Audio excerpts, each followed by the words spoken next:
Guys, so today we are going to talk about the journey of a freelance musician living in Singapore, and we're going to talk about the pitfalls as well as the successes of his journey. So he's going to give you advice if you are thinking of starting out as a freelance musician who is living in Singapore with the higher cost of living and everything that is your way, as well as like the new introductions to all like the benefits of being a freelancer. Okay, Mm. so he's going to take you through the journey. So let's welcome, right, Jairus, my co-host for this podcast. Right. Hi everyone. Okay, so I'm Jairus. Okay, so I give you guys a quick introduction of myself first lah. Okay, so currently I'm actually doing investments advisory for people right in Singapore. But I spent a big first when I was 16. Ever since I'm 16, the past 9 years of my life right actually on music career, right.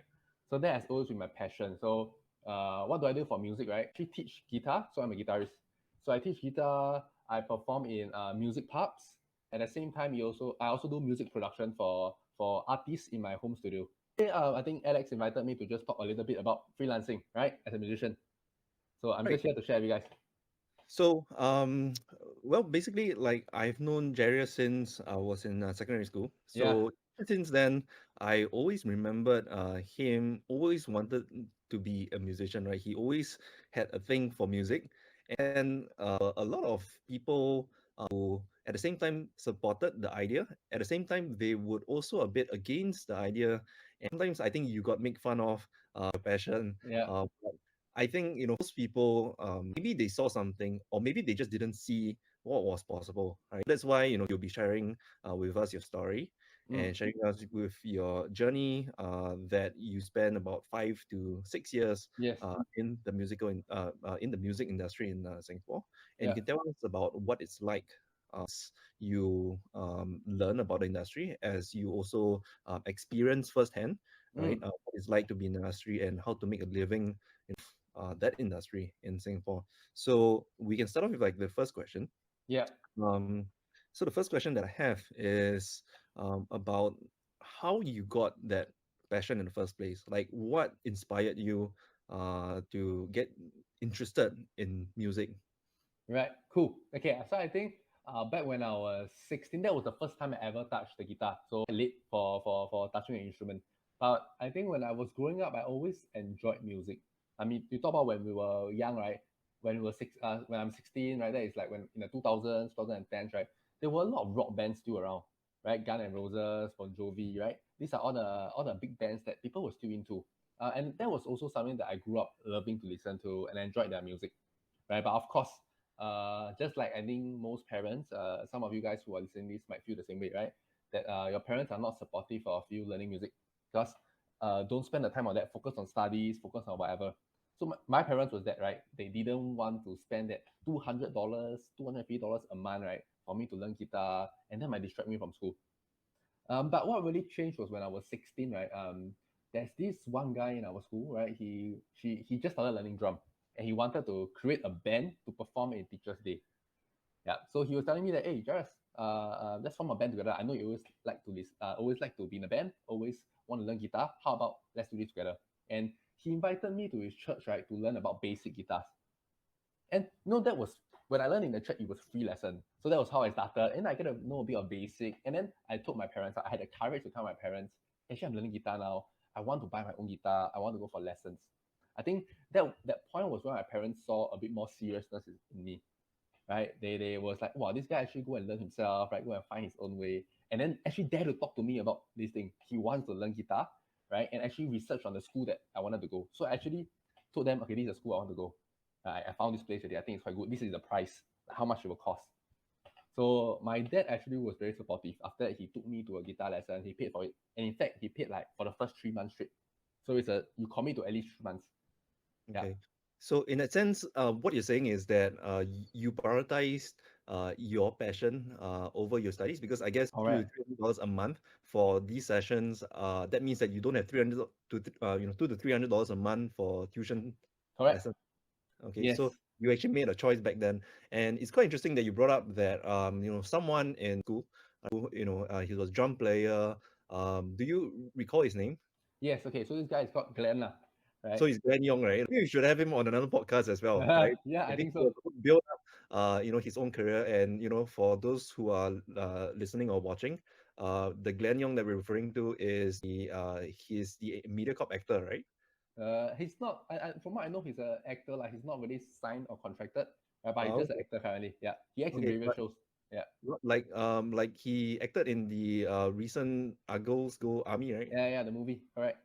Yeah, he Okay, was to be a honest, very big hit. The sergeant that all the girls in Singapore are crazy about. are there other movies that he acted in? Because honestly, I've not watched a lot of Singapore films recently. So what Uh, other okay, films? so that is his first two movie that he's filming lah. I know he have other movies in the pipeline that he's also filming at the moment, but that was his first movie lah, in a sense. Okay, so if like the girls who are listening, if they want to get close to Glenn Young, right? So now. Yeah. Okay, so you gain inspiration from Glenn, and you to his church, Mm. so that you can maybe participate in the sessions, like It was just guitar lessons, oh right? so Really, oh that is done by the church okay. to bring in people, right? To at least get exposed to church lah. So he brought you in, and then you gain inspiration, and you also managed to convince your dad, right, to Yeah, also pay for your lessons. correct. While at the same time, if I recall correctly, your grades were average. Yeah, average. Okay, so that means that you managed to convince your dad, with average grades, Yes, and to spend $200-300 on guitar lessons instead of academic tuition lessons, correct. right? Okay, so that was, I guess, like a success in his story, already. Yeah. Of course. Right. So that was the first, probably like the first success in the story, which is to convince your dad to help you your passion and your interest, and to also help you become a better musician, in particular a guitarist, right? Yeah. When we have gone out of secondary school. Mm. So what was going through your mind at that point of time? Because were you already working, or were you earning some income from your passion, or Okay. was it not No. that? So, well, because I started learning guitar when I was taking my O levels. It was the same year. I remember this. So I wasn't working, right, and I just started my skill set. But I think passion is a very powerful weapon. I would say it can be a very strong drive. So I was so clear that I wanted to do music as a career. I was so clear, but my grades, right, wasn't that good, right? So I couldn't go to any music course in Singapore. So so this is what I did, right? Because it was a very big passion for me. So I remember I wrote down my list of choice and they put me into a sports and exercise diploma. So it's totally different, right? And at the point of time, I think I had two choices. One is accept whatever was given to me, right? Second is do whatever I can to make sure I go back into music on track, right?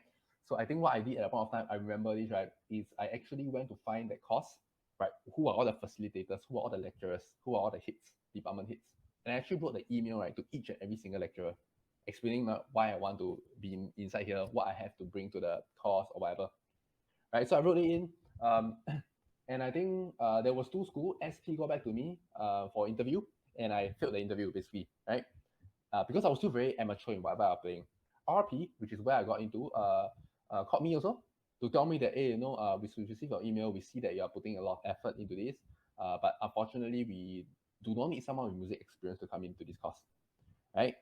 So I was like, oh, okay, that's about it lah, right? That was the end. But I think because of the effort I put in, right, I was very blessed. Okay, the department head, right, a few days later, dropped me a call by accident to tell me that, hey, Shoei, are you the person that recently applied for this DSA program?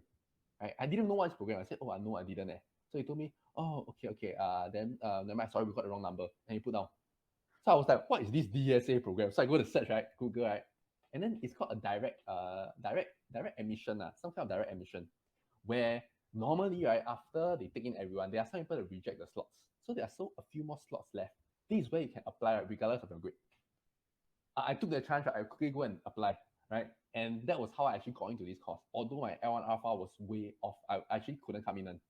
Was was there some sort of I mean, like you mentioned that there is no requirement, but I mean, like what are that they have some minimum requirements Ah, still for like the grades. DSC program? It's just your O levels law. You cannot be, I think, more than 24 points lah, right? So what you're saying is that for this polytechnics, their admission program, they will open up slots, like last minute slots, Yes, called DSA, right? DSA or what DAE, I can't really remember. So you guys can Right. go and Okay. check. Yeah. So spots are open up, and then what happens is that they kind of like reduce the requirements for Yes, that particular clause. correct, correct. Because Is let's say my course has 60 slots, right? By right, they gave 60 slots away, but there's still five empty because these five last minute backup. These five empty slots, right, is where I was trying to fight for in. so did you just discover like a life hack? Yeah, I discovered without me knowing, right? This department head just dropped. I didn't know if he today till today I don't know. Did he drop a wrong call by accident or he was purposely dropping that wrong call just to hit me towards something? So there may be a chance that he actually hinting Correct, you to. correct, man. Okay, well, the only way to find out is to get in touch with that guy, right? Yeah, yeah, yeah. But you found an opportunity, basically, Yes, right? You found an opportunity, and then you went to research more about it. of course. And I think essentially you were kind of like pushed against the wall already, right? Because that was your only. I mean, you didn't have much options at that point of time, Correct. and in like the normal way, right? Through merit, you had some constraints, right? Because Yes. your L1R5, correct? No, for poly it's L1R4. Oh, okay. So like, No, for poly it's L1R4. oh, okay. So like, wasn't meeting Didn't their qualify. expectations of the Correct, course, right? So correct. in a sense, you had really no choice, right? Or what's the second option? Like you My mentioned, my second option that they put me into was sports and exercise science. okay, but could you get into that? Yes, I could. So if that was the default given to me, if I didn't do anything about it, right, I would have been inside the course. Okay, so in a sense, like you still wanted to get through your first choice. Of Mhm. course, yeah. Right. And so you somehow miraculously got a tip or like a hint, Yes. right, about this program, and you had no idea about it, and then you discovered by doing research into it, and then you found out that actually, hey, there's this program that can get you into a course if, Mm, let's say, the idea of the course has not been filled, right, yeah, by newly admitted students. If let's correct. say if there's five empty slots, you can actually get yourself in there by just applying through this DSA admission, Yeah. and then they won't really scrutinize your grades. So in a sense, like there is still a minimum requirement, but it's nowhere near like the advertised requirement for the course. Yes, correct. Okay, wow. Okay, so that is really like a life hack, and I think Yeah. uh, if it's still there, honestly, if it's still there, I think people should know about it. I think parents should know about it. I think also their children should know about it so that Mm, they don't lose that last hope. So this could be your very last way of getting into your dream course yes. by hoping that someone drops out. Yeah, yeah, yeah. It is. Okay, So okay. never let any chance let go. For me, I think that was what I was really gunning for. I was very clear what I wanted, and I think that passion drive me to think of ways that most people wouldn't have. Yeah, Yeah. So I think like a lot of people can also resonate with that. Like this cliche from a song like, so what doesn't kill you makes you stronger, right? yeah. So that you have found new confidence, right, Mm, after going to the course, right? mm. So I think that probably boosted your confidence, and it kind of like shaped your direction even and made it even clearer, Yep. right? So I think once you go to the course, like it's pretty much set, right? Like that, oh, like you've made it into your course, right? Mm. And then They are great singers. So the part owner don't choose the guitarist, of course. They choose the entire band. And Mhm. most of the time, it's they look at the singer first. How good is he? And so, this singer managed to get the deal. Lah. I mean, he got me to have my first 1 year contract performing in the pub. Okay, And so from there on, once I have that, right, I'm really in the music industry, performing industry. Then every time there's more opportunity, I know who to ask. Hey, let's go and try this new venue. Let's go and try this venue. And that started my second career. okay, so in that same band, right, that you found on No, soft.com.sg. different, different. It was two different bands. Okay, so how do you get in touch with this band, You mean the first band or the second band? the second band? The second band, what I did was basically, I told you I know this singer, right? So this Mm, singer are the artist I produced. So I basically asked them, hey, can you bring me along for your auditions? okay. Right? So they have their own musicians. They are just including me as part of their performing band. Okay, got it. So basically, these are the same group of people that you perform in the pub for that 1 year when you were Yes, taking exam, yeah? correct. Correct, Okay. correct. And So then that, more and more came in. so that was your second job. Yeah. Then what's your third job? My third job is after I have performance, right, experience, right, I started teaching guitar as a private teacher. So I use my I don't tell them that I have a grade 8. That's why you should come and learn from me. There's no differentiation. My differentiation is I perform in pubs, right? So if you guys want to learn a skill set where it's more towards performing based, right? This is where you all want to learn from. And there are certain crowd that want to learn from a performing teacher, right? The brand looks nice. That's how I built my third career as a music teacher. Hmm. So let's go back to your experience in the pub. So, like, do you only perform in that one particular pub? No, so I was performing in three different pubs. Were that three different pubs owned by the same owner? No, different owners, different Okay. venues. So in a sense, like, were you the one that actually looked out for, okay, and you approach like the managers of like the pubs and ask them for opportunities, or like what was the process like? How do you find these opportunities? Okay, so so my first pub was brought in, my singer brought me there, right? My second pub was, yes, I just happened to pass by a pub near my house and I see that it's empty. There's a stage, but it's empty. So I just actually wrote into the on Facebook to the owner, right? Hey, are you guys looking for any bands or soundman? Uh, and then they told me that, hey, just nice, we are holding audition. I got a second gig. The third gig was found another singer that worked with me. Came to me also. Hey, Jairus, I know you play guitar, right? I'm looking for a guitarist. You want to join me? Wait, they came to you, so it's like a third band. Yes, correct. So every venue we play a different band because how the pub band work, right? It's rarely like one band that we go to all the venue together. It's more like Monday I'm free. Who are free on Monday also? Let's join me and play for this venue. Wednesday Okay, I'm free. Who are free on Wednesday also? Let's join me and we play at this venue.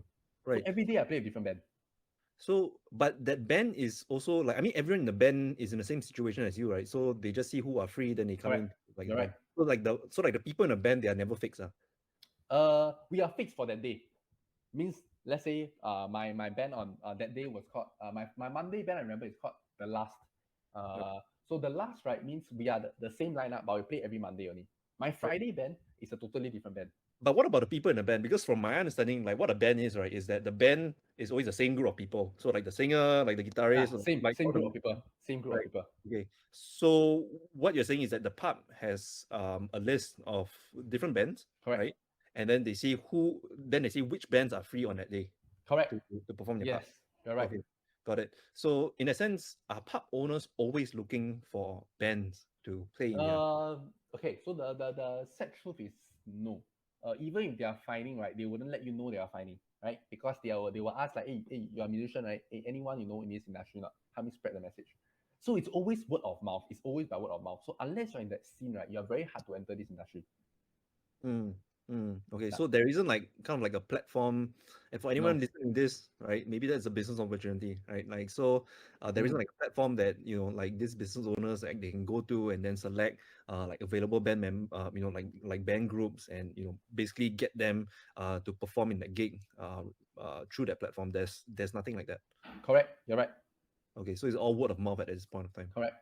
Okay, so basically in the pub, so how much were they paying on average? So back at my days, it was 150 per night So per back in your performance. days, which year was that? 2019, 2020, Okay, before so COVID, 2019, 2020, pre-COVID, how much were they paying again? Sorry, around 150 per night.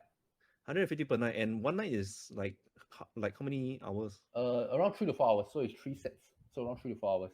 So 3 to 4 hours, 150, and this is shared among your band members, No, each member get 150. each member. Okay, and it doesn't matter like what your role in the band is, No, right? same. It's a fix. Okay, Yeah. okay, got it. So you can be like the guy, like some of those what do you call that, like a cappella or what? Oh yeah. Yeah, Yeah. like some guy like they just make the sound, right? Same.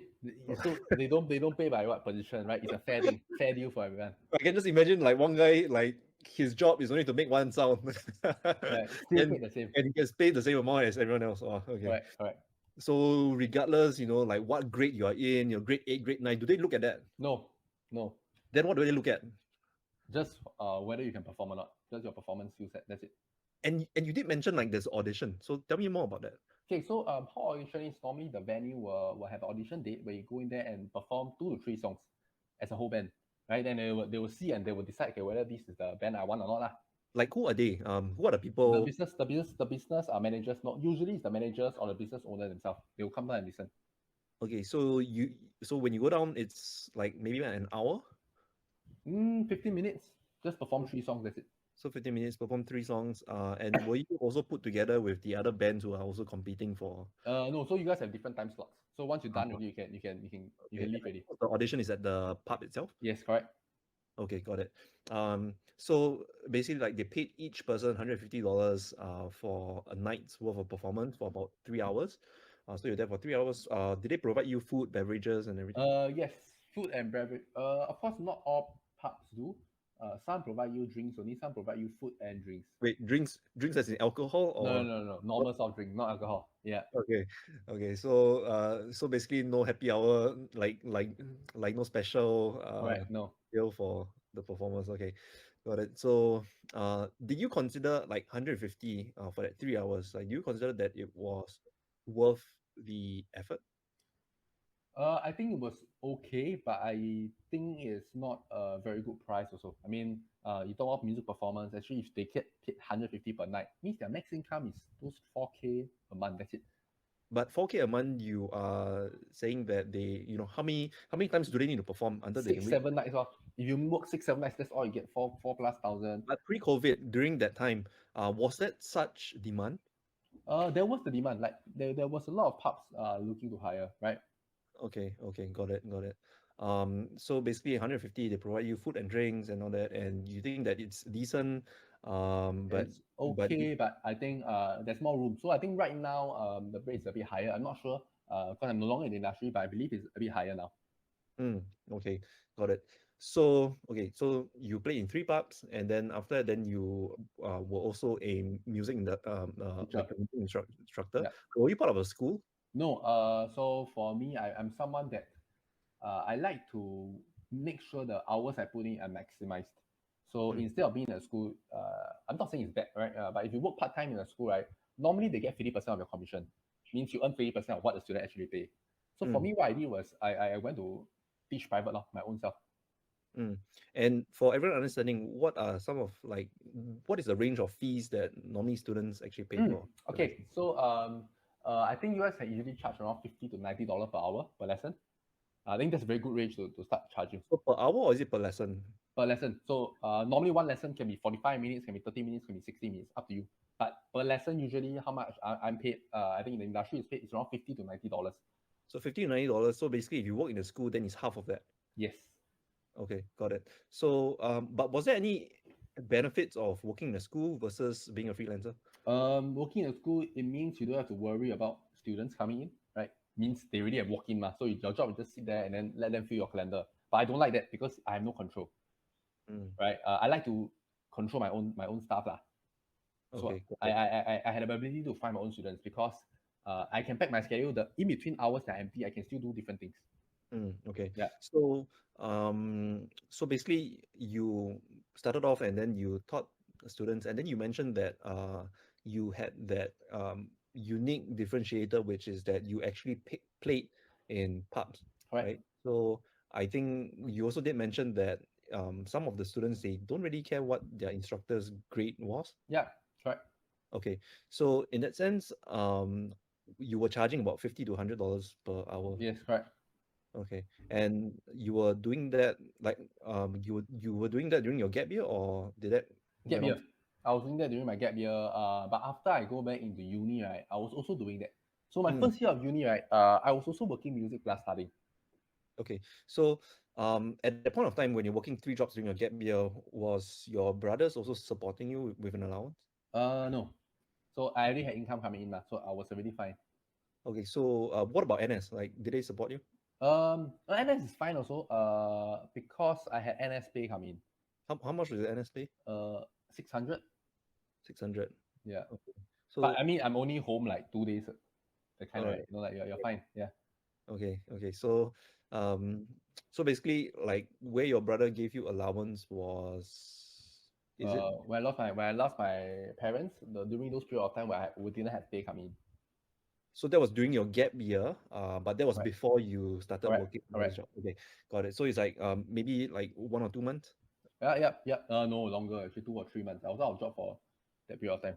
3 months. So during that 3 months, you were basically kind of like, were you still in the process of like soul searching and like really thinking about? I think I was just trying to find a job, but it took a while for me to get that job. Okay, Yeah. then in that sense, I don't think you really got the job, right? You instead you found yourself a job. I mean, you created a job Correct. Yeah, in a sense, right? yeah. So, like, do you think that that happened because after 2 to 3 months you felt that like finding a job is not really working out? Then you feel that you need to take it upon yourself to really just find an Mhm. opportunity. Okay, but I think yes and no, right? Because I think by nature I'm someone that likes to create jobs. Even if I have nothing, I'll find a way to create something out of it, right? And second thing is because, of course, the desperation, right, where I really need money, right, push gave me the higher push that I can make this thing myself. I don't have to wait for someone to give me an opportunity. I'll just find a way to create something out. So it's just that both thing, lah. Okay, got it. And so let's go past your gap year. So when was the point of time that you told yourself, I mean, now in retrospect, we know that it's 1 year, Yeah. but at that point of time, were you thinking of extending the gap year, or were you planning to No, go? because I just needed to feel because I just needed to feel like, okay, I have a job already. I have all these job in place already. I think I can start to study because I have money coming in. That was that it was a plan thing. I hope I can get it settled in 1 year. And if I managed to hit my goal lah, within 1 year I had all the jobs ready. I was ready to go into uni while doing all these three jobs as well. Like, do you think that getting those jobs, right, and essentially working in the industry, finding out more about the industry and actually participating in that industry, do you think that that kind of like give you more confidence and like essentially help your ego, and essentially then you can actually make a decision and tell yourself that, hey, actually now it's time to go uni because I've really gotten things figured out already, and I don't have Yeah, to worry about getting a job. I can just go back and to like the pubs that I've worked with. I could have gone back to doing like brokering deals. I'm not correct. sure whether that was what you're considering, given that it may not be worth your effort for the Yeah. money. But also then you can also teach. Yeah. So like, was like, do you think that that played a huge role in that? It does for sure because once now I have all the job income, right, I don't have to worry about paying the student fee, the tuition loan for uni, right? At least I don't have to worry about that anymore. Okay, so at the point of time, you were like, do you save the money, or like what do you do with the money? I save it up just because I earn enough just to pay for the school fees. Right. So in 1 year you managed to make like what's the ballpark figure? Um, I didn't make the full 30K, of course, right? But I made enough to pay for one semester, So one semester is around 8K. so around 8K. So after that 1 year, so you managed to save up around 8K, and then that kind of like gave you that I mean I'm overusing the word confidence, but that gave you like the green light to to say that, hey, actually, okay, I can actually pay for university. That's why Right, I want to go to correct, university. Okay. correct. Yes, you're right. Okay, so but then you're still confident that during university you still got to work because you still got to pay like the remaining 22K, right? Yeah, correct. I said work. So and I was working lah. Okay, but that created a new problem, right? I mean, everyone know COVID hit. So during COVID, right? Is there still any right? Right. There's no. So you went into your first semester in uni. Which year was that? 2019. So it was. I remember very clearly. It was my third semester. No, second semester that COVID hit. Yeah. Mm. So okay, so we enter a lockdown in third semester. Okay. So during the first and second semester, while you are in university, were for like the jobs that you're working in, it's mainly teaching and performing in pubs. Correct. You're right.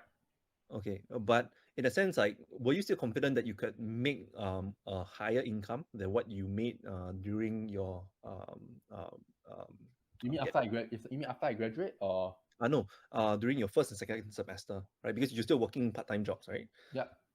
So, like, were you also confident at the point of time that you could also make a higher income than the past year, right? When you were doing it full time, Uh, no, I wasn't really thinking of that. If I can earn the same amount, I'm already comfortable already. right? But do you think you can make the same amount? Because, like, technically, like, your focus is now split with university and Okay. So at that point of time, I think I wasn't thinking. I didn't think so much, right? To me, just do lah. Because everyone must go through uni. That was my point. Okay. Because why is because my dad, right, one of his dreams, and my mom lah, is always to put the child to university, right? I mean, our parent generation are always that. So I was doing that like, okay, I must do it. I must make it happen. so your brothers already have their university degrees, and My first brother have. My second brother, he's not a fan of studying, so he didn't have. Ah, right? okay. But Hey, for me, but I wanted to do it lah. hey, but your second brother also managed to like give you allowance, right? Correct. I mean, It so must he's not a be. degree. He's not a degree student, but he still earns money lah. Ah, okay, Yeah. okay, okay. That's gonna be another story. But Yeah. okay. So then so you were not really thinking much whether you can earn enough.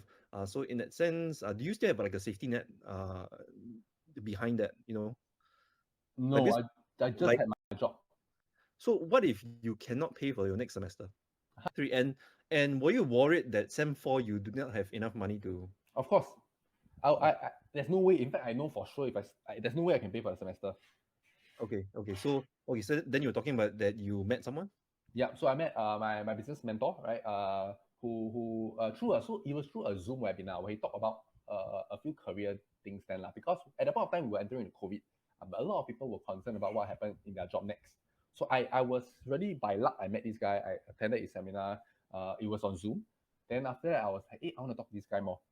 Okay, so I hop on to a one-to-one interview with him, right? And this guy told me understand where I was at. So he just told me a few things. That I say, Jairus, so right now you want to invest money to make money.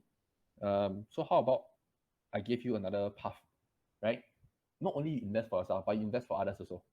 I teach you the skill set to better your investments knowledge, right? And then you take the skill set, right? And you also do it for other people as well, because there are people who need investments advisors, people who need people to give them investments advice. So I was like, at the point of time, I was like, hey, nothing to lose, because what is one career that I always know, can make decent money, right? But I'm afraid to enter, right? And that is finance, right? Because that is like a sales plus advisory job, right? Mm. So to me, like, okay, I'm scared, right? That's the truth. But then at the point of time, I was like, what's there to lose at this point of time?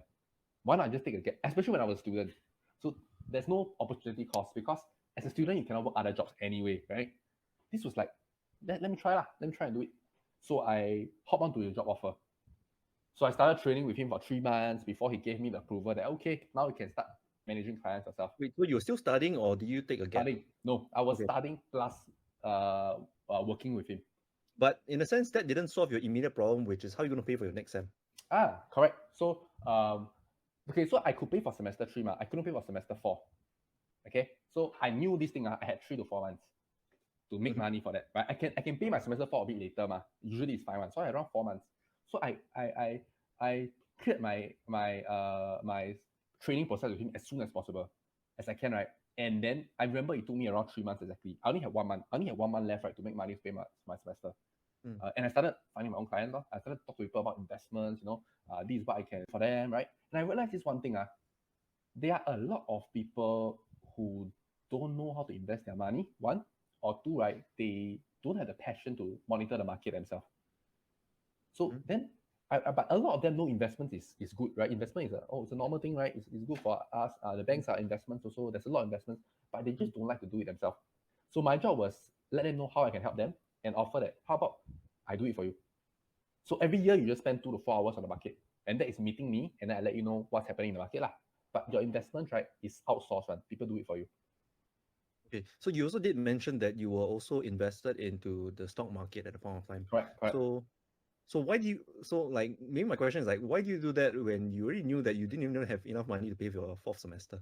Okay, because when you're desperate, right, I think that's why people go to gambling lah. Not a good thing I'm not saying I gamble, right? But at a point of time, I was like, I have no job. What can I do? What is something that everyone can use to make money, one? So I found in the trap that anyone can play the stock market. Anyone can trade the stock market. I So don't even what need you're a job. talking about is day trading. Yeah, I look in that.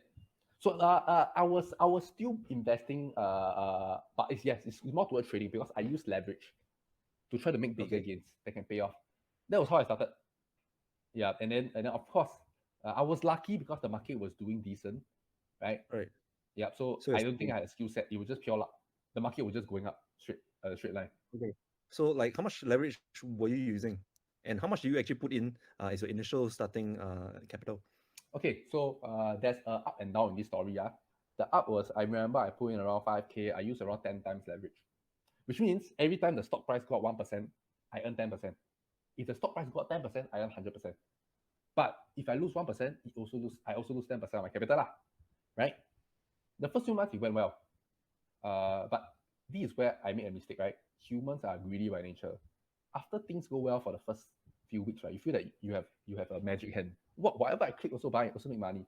I increase the leverage, right? And it took one fall. I lost all my money.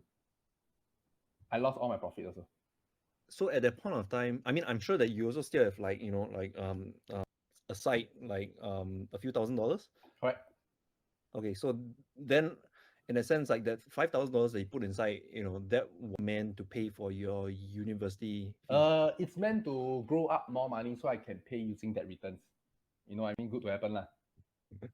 Yeah. Okay, so pray and spray. Okay, Yeah. Yeah. so that entire initial capital. Yeah. Okay, so then you started off, back from zero, right? So Right. at that point of time, right, did you lose faith in like the stock market?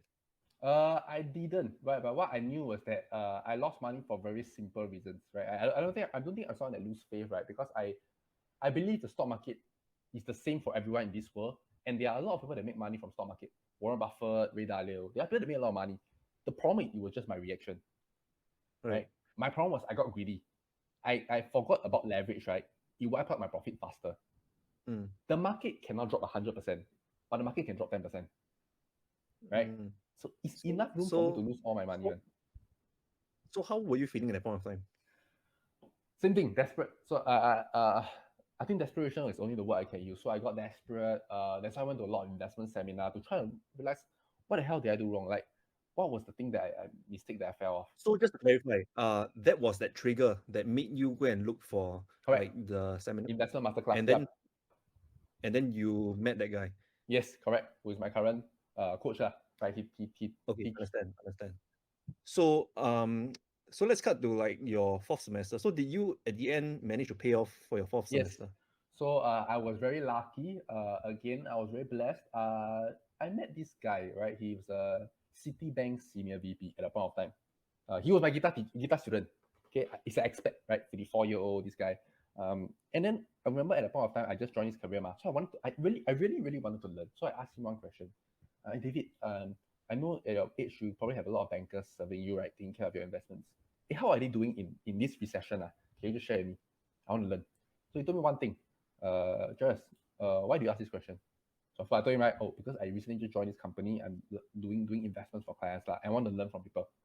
Then, to my surprise, he told me one thing. He told me that, Jairus, right, you are the only person, right, who have dared to ask me about this topic before, like about investments. Everyone else assumed that I already invested, right? Then I was like, huh, what do you mean? Like, you work in the bank and no banker try to talk to you. But I started to realize maybe because the higher this position seemed like, right, it's very, assumption is the worst thing in human nature. Once you assume something, you stop having possibility. So he told me that he's investing 10K a month through robo platforms. Means there's no manager managing for him. So he told me that, hey, but since you say you are doing this, right? How about you share with me what you do? What will you do with the money if I give you lah? And that was a break. That was a very big break in my life because, right, this guy, out of 10K, after he hear what I say I will use the money for, right, he gave me 6K a month, right, which is contracted to build up to $1 million portfolio eventually lah, right, before the contract stops. So I was like, oh shit. Okay, so that case was very huge, right? The commission I got was like 17,000, I think, from taking him as a client. You have to have a license Yes, you when need. you So that's why okay. I was in the 3 months I was training, right? I was learning how to do the investments, right? And also getting my financial license, because in Singapore, to touch anyone's money, you need the MAS license. So what was this license called? Okay, so these four license, I have 4 papers to take. They are the same papers. They are called M9, M9A, M5HI. They are basically the same paper that insurance agents and bankers need to take.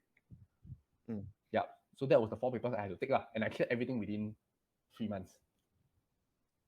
So was this also like I mean like because like for your past academic history you were a decent Average. Yeah. and average student, right? Yeah. So in this case, was the test a bit easy or like Uh, did the the you test really study very hard? the test I think is not difficult. It's not difficult. I only can say cause it's really not difficult, right? Because all is MCQ. So that means that for average student in polytechnic, in university, or Can, maybe even in secondary school, they still have a chance of to course, actually pass the test. they have. Okay. So the Got it. license is easy to get lah, but it just really is what do you do after that. That what requires a skill set. Okay. Do you have to pay for the license? Of course. So I had to, but my company was very nice, right? They offer everyone that come in, right? Your first attempt each paper is sponsored. As in, so you pay first, but Right. after they get you in the company, right, they will rebate you. So it was like a loan. It wasn't like a I had to pay for it. How much was it? Each paper was around $100 to $200. Okay, 100 to So around $200. around $800 lah for 4 papers or lesser. Yeah. Okay, okay, got it, got it. Okay, so at that point of time, right, when you have already earned that commission, I think that was like one of the largest amount of money that you've seen at that point of time, Yeah, right? it So, covered my semester without worrying really. I have enough to cover the semester. right. So at that point of time, was music still in your mind? Music is right. So I mean, music is always a passion, right? It's just something that I mean, until today, right? I still teach guitar to some students, right? Those students who had helped me in this career as well, lah. Right? I still am their guitar teacher. But I realized one thing, right? It's a passion. See, a passion can be a career, or a passion can be a passion. So you must speak between that because uh, if your passion cannot earn you enough, right? One day you will blame on your passion. Was that the same advice that your first band gave you? Yeah, they did. So they told me, I mean, they showed me that, well, who say you work full time, you cannot still play music? They do full time job, but they still play music every week, Mm, right? mm, But it's different from I do music as a living because I guarantee you this, right? If you do music for a living, right? When you reach home, right? When you're feeling down, right? When you're feeling tired, right? You wouldn't touch the guitar. Passion wouldn't be the thing you touch, mm, right? mm, mm, mm, So that was something that I realized from them, and I wanted music to be a passion, not the thing that makes me money. mm. It should be my comfort. But is that like a gray line? Because you seem to also be making a little bit of money, being a music instructor, Yes. playing pubs and everything. So do you think that there is a gray line? Because what you mentioned was that, people should not, play music to earn an income. Mm. But at the same time, from your experience, you were like in between, right? You were doing it part Yeah. time, everything. So are you saying that there is a gray line, or that people should not just think about earning income They when are. they're... So I think the green light, and that is why there are people who are really doing music full time as a job. But what I mean is, you guys have to pick your own path. There's no one fixed direction for you to take. It's always you guys choosing. There's a pros and cons. There's a trade off in every decision you take. And just to clarify, right? Mm. Would you like how would you rate your music expertise Wow. I'll on be the honest whole? with you. Right? I think it's a 6. 6. Okay, so like your academics, right? Your passion also you rate yourself a 6. So that means that in a sense, at the end of the day, would you define as someone who is overall right average? Yep. I definitely am, right. The only way I got to where I want to study in music was because I fight extra for it. I didn't qualify Mm, by grade. The only reason why I got to perform in pub was also I made an opportunity for it. I didn't land up in A. I'm the guy. I didn't. I just mm. created an opportunity from there lah. Okay, but does it also mean that for people who are maybe like you Mm, who is average, right, in a sense, is this something that they should take away, right? Like meaning that they should not pursue music as like mm, full-time career, and instead they should maybe approach it with like a gray kind of like in the middle, where you can do side gigs and all that, but it won't help you really make a decent living, right? So mm. is that what you're saying? Uh, so again, I think that's the path I took, right? But for me, I believe everyone have you need to make your own decision on this, right? I only can share with you the thought process why I made my decision, and I'm not saying there's the other decisions are wrong, right? For example, if you really believe that I only want to live a life of music, right? You can do that, right? You can do that, like doing music as a career, 3 years, 2 years, right? In future, you can always change out also. There's no But harm. do you also think that it's because of the way that the industry is structured? Because I did remember that you said that Mm, in those like Campus Superstar and like all those that's right, tournaments, yeah, the the reward goes to the first winner, like I mean like correct, the winner, correct, right? So that means that the second, third, fourth, fifth, there's not so much of a consolation prize, if not like a very minimal correct, amount. Okay, so it's like a winner takes all kind of thing. correct. So in this industry, do you think that if you are super talented, if you rate your skills 10 out of 10 and you have a exceptional skill in it, Mm. also happens to be your passion, those people are the ones that are suitable to make this like Yeah, a full-time yeah. career? Those I think right, you guys are born with that talent, that God give right to do this as a career. Then you guys should definitely do that, right? Because you have a gift that not people can train to one. You guys Mm, have a natural gift, right? You guys are born to really do this as a living. But mm, if you are average, I think that can be your passion, right? You don't have to use that as your living. Like for me, I think uh okay, passion can be developed by two ways. One is, hey, I always like this, so it's a passion. Two is, hey, I'm very good at this thing. That's why you become a passion, right? mm. Who says your career cannot be something that you are very good at? And then that can become a newfound passion also. Okay, got it. And like I just want to go back to a point where you said that when you're sad, when you're down, when you have a tiring day, you won't pick up the guitar and like start Correct. drumming. Then I'm Correct. wondering like how do like all those artists right come up with like sad song like breakup song or that like I mean like in my mind I'm always picturing right like after they break up then they pick up their guitar then they start drumming. Correct. Correct. Correct. Yeah, I mean like, that's what I always picture right. That's how they get all those like very sad song and Correct. emotional Correct. songs. So I don't know about that. But it also makes sense that like you won't be doing all that. I mean, when like when you're emotionally in distress Correct. and Correct. anxious and everything, right? So So most, I can only tell you most sad songs. You see, in especially Chinese, right, Mendo pop, right. There's so many sad songs. 90% are sad songs, but it cannot be the songwriter. All 90% have a heartbreak every single 1 year, right? So it's really a lot of things. I can tell you that a lot of things is recreated with feelings. So it can be as simple as, because I was in a songwriting course before, right? Um, it can be as simple as you might not go through the heartbreak yourself, right? But you watch movies and you feel a certain emotion, then write that song from that perspective. Or your friend goes through a heartbreak, right? Talk to your friend, write a song in their perspective. mm, It's recreating things like actually. They're creating something out of nothing again. mm, okay. So until where you are today, right? Like how many percent would you say luck plays a role in this? Wow. Okay. So if I want to be honest with you, right, I think luck plays a good 40-50%. 40-50%? Yeah, I don't I won't say luck is a majority of the game, right? Because one reason is if you haven't been working towards it, you haven't have planned towards it, right? Even when luck come, right, you will just let it pass by you, right? So that means 60%, right, is still what are you doing on a daily basis, right? Do Mm, you have a plan? And what's your goals in a sense? So that when opportunity come, right, you identify that as, oh, I cannot let this luck go. I have to make something out of it. So the key 60% is still what are you doing on a daily basis. mm, okay. And right now, as of today, are you still teaching music? Are you still in like Mm. in any sense active in like the industry? Okay, so currently, in the past 2 years, the answer is no, right? The only thing I'm doing in music is I still continue teaching two students, right? These two students are people who have, when I started from a guitar teacher to become doing an investments advisor, right? These two individuals, right, supported me throughout the career switch.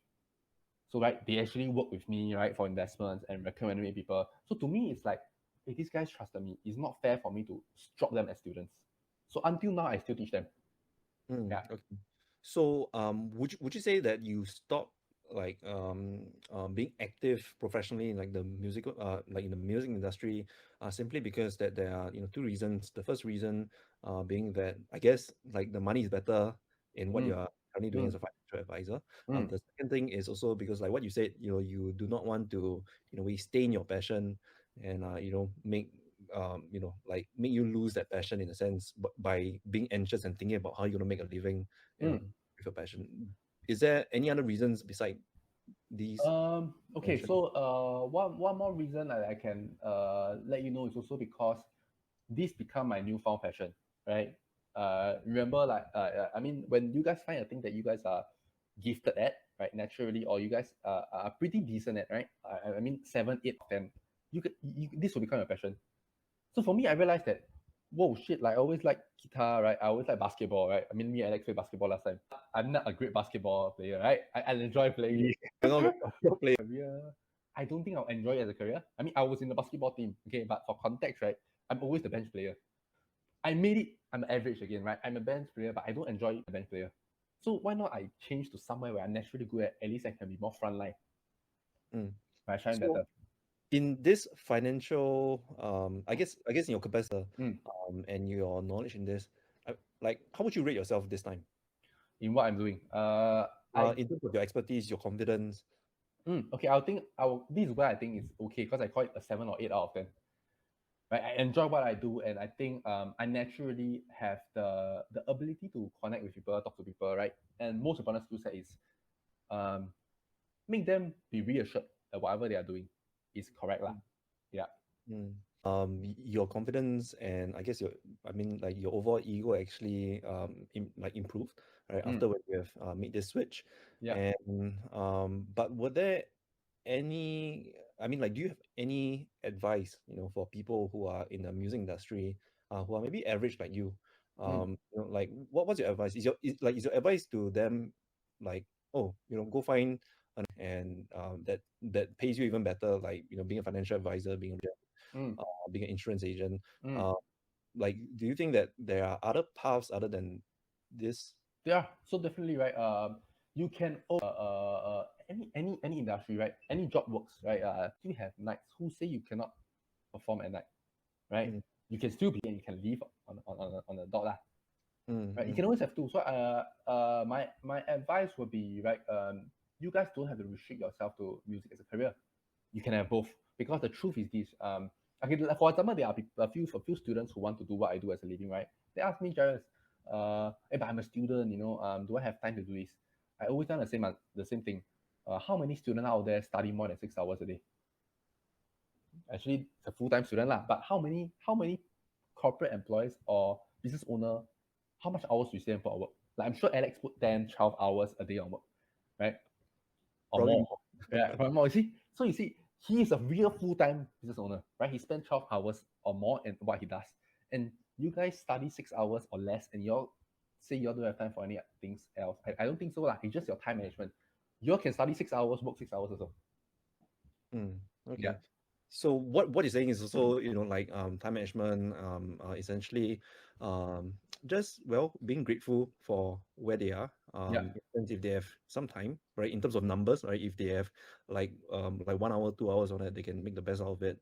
And essentially, they should also look outwards and look at other people. So maybe working of hours and all that. Mm. Uh, may not be earning like what we call like a decent living, but they're still Mm. working that 10, 12 hours. But if you have 6 hours to spare, then use that Mm. wisely.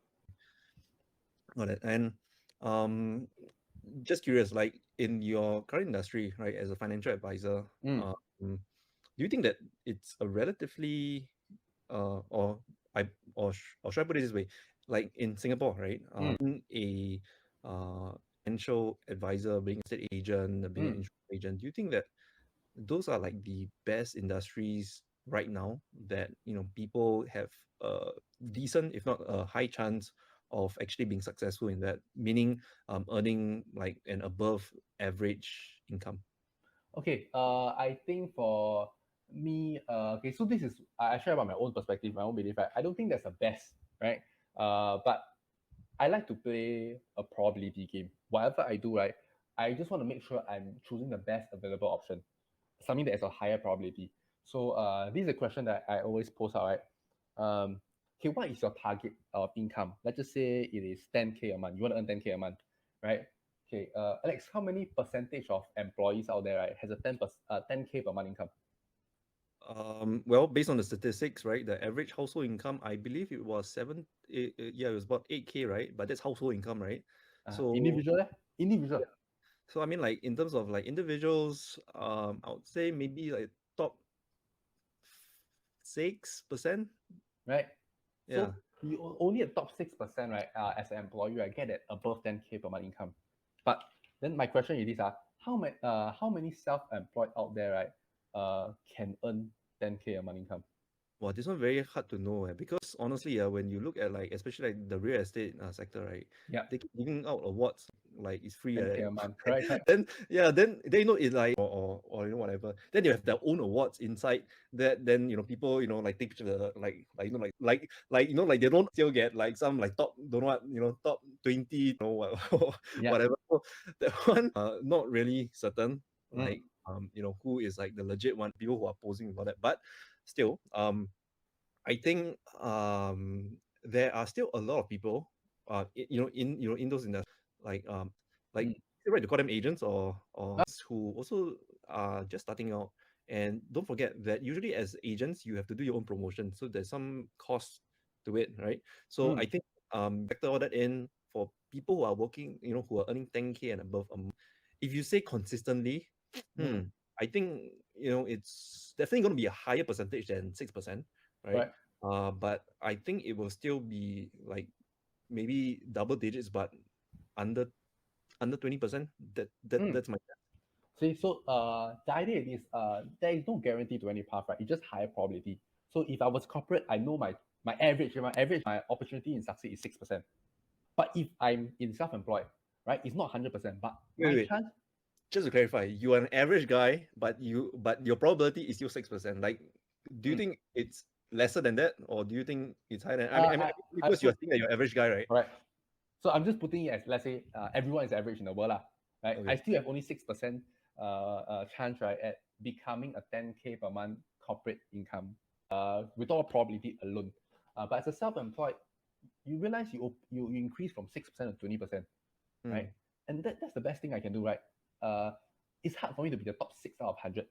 It's mm, easier to be a top 20 out of 100, right? And okay. I would think about this one thing is let's just think of long term, bigger picture. Let's talk about don't talk about per month. Is it who stands a higher chance? Okay, let's say out of 100 employee, right? How many, right, out of the 100 can earn $1 million, right? And then you talk about among self-employed, out of 100, right? How many can earn $1 million? Mm, The ratio is the same. okay. Self-employed always have a higher probability. So also talking about this and talking about luck and everything, that we've discussed about, Mm, I also probably, I'm also trying to connect the dots, right? And to find really, like what is like the takeaway also. Like I mean, like apart from your, career in music, apart from how you started as like a financial advisor, but I'm mm, also thinking, right, like how all of this connects together. And I think from what I can see, right, because you also did have like a break, right, by meeting, you know, and I a student of yours before yeah, you joined the industry.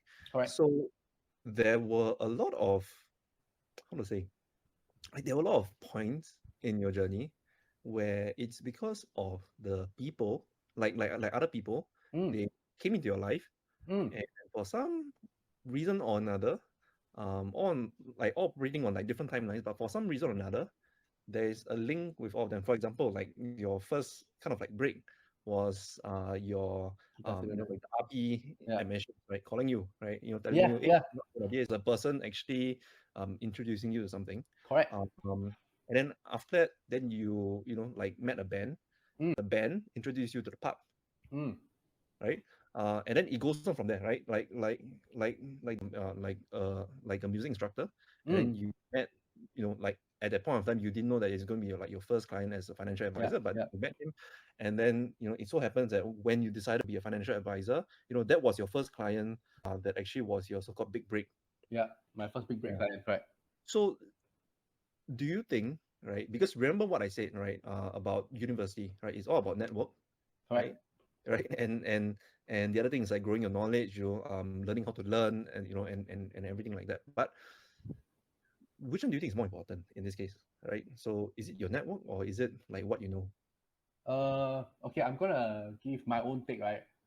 I always believe in network, okay, because if you were born and placed in a school and happen to click with people who are business owner since young, you will naturally think of business as, oh, that's normal, what, that's my way of life. I will go and learn business skill set myself because it's normal, right? So for me, how I get to, for example, you realize, right, I told you about music also, how I got into perform, right, was not because I aim to be a performer. I surround myself assisting performers with their music. Then I got elevated up, right? Same thing. So it's actually really more towards your network. That's why I say the important thing is you're the average of five around you. Who are you hanging out with, or who are you consciously putting yourself into? If you want to be someone so for example, I like to talk with people like Alex, right? Because he is a business owner, right? I know I can learn a team than, to be honest, reading some book, reading some random book. In fact, what I will do is ask Alex, hey, what are some books that you recommend? That will shorten my curve so much more by just knowing the right person and asking them the right questions. And I think to throw in into like that pot of I guess takeaways, you also keep finding your own opportunities, Mm, right? So you make an effort to go out there, and it's like the trigger is always desperation for like as in like based on your journey, right? yes. Like so the trigger was always desperation. So I'm not sure whether we should throw that in the pot as well, right? Because like Okay. like yeah, maybe it helps, like when your back is against the wall, you have, no other ways. But of course, it's a period, but somehow or another, you can manage to find a way. Yeah. Okay. So I give my own take, right? Because the truth, yes, truth. The reason why I break was because I will have my back against the wall and desperation hits. But I usually tell my own team that, but just because I had a breakthrough desperation doesn't mean that's the only way you guys have break, right? Who says you have to have a sob story, right? You have to lose somebody or you have to become bankrupt or become nothing, right? To have something happen. It's just a mindset, right? So what I'm sharing with you guys is always my own mindset. If that thing didn't happen to me, right, I wouldn't have think the way I do today, right? So I remember one thing that came to my mind, really out of nowhere, when I was sitting alone when my dad in my dad's funeral, right? You know those midnight you have just to stay and take care of the place. I was alone then, and then one question came to me, right? Is I realized one thing. Today, at that point of time, I was 22-year old. At my current age of 22, I will never have the opportunity to give my thanks back to my dad. Even if I succeed, no matter how well I do in future, right? He will never see it. He will never know it. Like I know I lost my opportunity, but I have my mom still around with me. Okay, and she's in her 60s lah. I know I don't have much years. Yeah, I don't have much years. So it struck me that I have to succeed faster than the age, right? Than my parents are aging. So I have to succeed faster than my parents' aging age. And it gave me that drive. But I tell all my team the same way. I tell them this line every single time. You guys have to succeed faster than the aging of your parents. Because I see a lot of people in their 20s think this way to themselves that, yeah, never mind. When do I take care of my parents? After I have my family, after I have my house, when I in my 35, 36. But your parents will be 65, 70. Like, where are you going to bring them to travel? They might not even have the energy to travel anymore. So you don't have that 15 years luxury where no, I build my own life first, I take care of them. You only have yourself to work on to make sure you can take care of both. Yeah. So that is a key takeaway that I will share. It doesn't mean something bad must happen to you to break. You just need to know what is the right mindset and adopt the right mindset and adopt the right habits. Mm. So I think like from what I get from this is also um you internalize that, and maybe you can use that as like a motivating factor, right? Mm, In helping you make certain and like what I always like to after knowing this, right, after being aware of your limited time here, um, like at the once that you notice that, you would tend to like prioritize what's most important to you, mm, right? Like for example, like if you started off with something that you have in mind, and then that that is your calling and everything, that is something also think about doing today, because you do not know whether tomorrow you'll be handicapped, or tomorrow something might yeah. happen to you. So I think some people don't have the luxury also to also make that choice, and they should also try to like what you said, right? Like if you have something 6 hours, Mm, I think they should make full use of that, and really just pursue what is their calling at that point of time. Because like you, right, you thought that, and after that, then you also found like a new passion, right? I yeah. won't say you lost your previous passion. I would say that No. you Yeah. found another passion that you're also interested about, and it just so happened that you had like the right, I guess, mentors. You met the right people, Mm, at the point of time. But that is also through your own initiative, yeah. right? So I think what you did was also what you also preached, was that you really made use of the time you had, and you also made use of the situation, and you also were self-aware that, okay, I'm an average person, right, Mm, and the probabilities are there. You know, what the probabilities are if I were to go and be employed and make $10,000 a month, right? mm, So then you tell yourself that, and then you rationalize and everything. So I think you managed to make a decision by knowing that, hey, actually, like like and that time is limited. You know that no your motivating factor that I think people can maybe also concluding um things that you want to share with everyone. I think the key to take away is just the quotes I mentioned, right? So do you guys want to have a 6% chance of succeed, right? At your whatever amount of income you want, or 20%, right? Mm, And I think it's yeah, same, right? Young doesn't mean your loved one are young. mm, So just because you have time, right, doesn't mean um your loved one have time, lah. So you always have to succeed faster than the age that your parents are aging. mm. So last question, like you mentioned JJ Lin, right? Yeah. So do you think that he's actually that top 1% in like the music industry? Like I mean like not Mm. even last time when he was a student, when he was all that. Like do you think he was like like the 10 out of 10, right? That's why he could do this full time. Uh, well, I think it's very hard for me to say it, right? Because I think we always look at successful people, right? And we think that, hey, they are born successful, right? But I have this own belief, right? Every successful people, right, face more obstacle and more rejections and more failures than average people, because yeah. Most successful Singaporean singers, they actually go out of the country and then they become damn successful, right? Like everyone knows about them. Yeah. For the people who are in Singapore, I mean, maybe the region knows about them, but they are never like worldwide, like, and I think JJ worldwide in like the Mendo pop scene, right? Yeah. He's Yeah. So maybe just don't be in Singapore. Is that another option?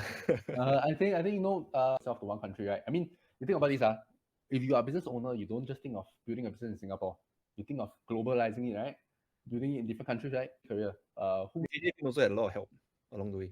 Yeah, I think okay. From what I know, he also ended up in Ocean Butterfly, which is a label in Singapore, but he started as a songwriter from there, and then he became an artist. You see, so you do, it's not so simple as I just sign up to become a singer, right? Same as you. I don't think Alex signed up to become a business owner. He created his own stuff from nothing, right? And that's the same thing for anyone that's listening to this, lah. Mm. Okay, great.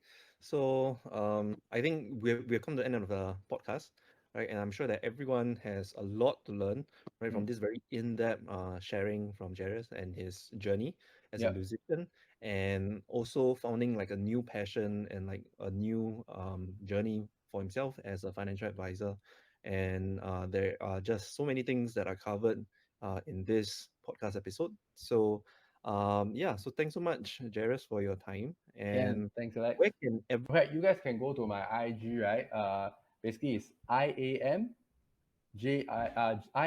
Jairus SW. in case for people who do not know how to spell Jairus, JAIRUS. okay, I thought you forgot for a second. No, no, no, no. Yeah. Okay, So you yeah. can find me on IG, right? I mean, I post my own takeaway, my own sharings on things like on my IG as well.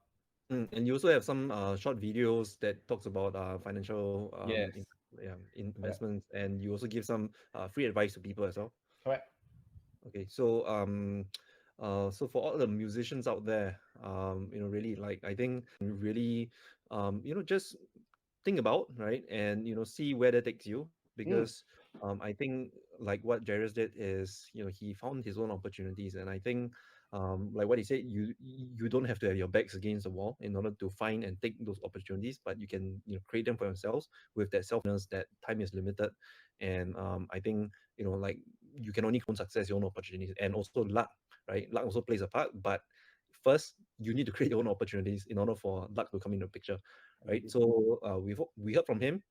He is a what he defines as an average person, Yeah. right? Which with average luck, right, like Yeah. 40%. Yeah.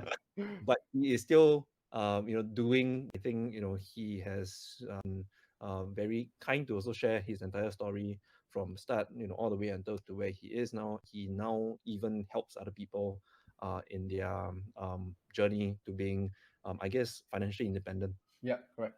right, Correct. and self-efficient. Okay, so yeah, so you know where to find Jairus. Yeah. So stay tuned for the next episode. So we will invite another speaker, and we'll talk about things related to startups, business, investments, as well as self-improvement. So yeah, so thanks everyone.